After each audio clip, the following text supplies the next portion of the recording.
أعوذ بالله من الشيطان الرجيم. சபிக்கப்பட்ட ஷைத்தானை விட்டு அல்லாஹ்விடம் நான் பாதுகாப்பு தேடுகின்றேன்.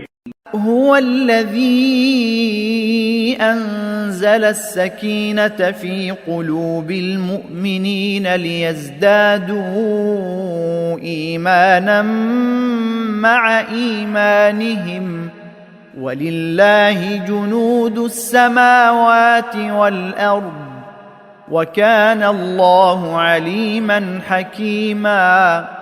அவன்தான் இறை நம்பிக்கையாளர்களின் இதயங்களில் சகீனத் நிம்மதியை இறக்கியருளினான்.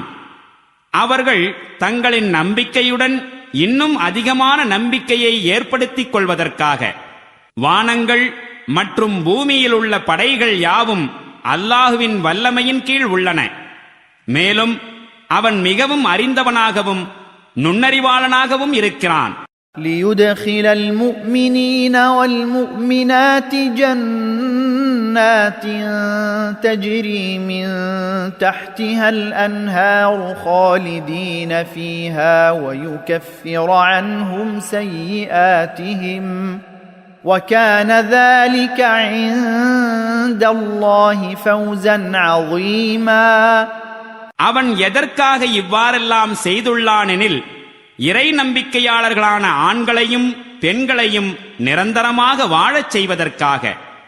கீழே ஆறுகள் ஓடிக்கொண்டிருக்கும் சுவனங்களில் நுழையச் செய்வதற்காகவும், மேலும் அவர்களுடைய தீமைகளை அவர்களை விட்டு களைவதற்காகவும் தான். அல்லாஹுவிடத்தில் இது மகத்தான வெற்றியாக இருக்கிறது.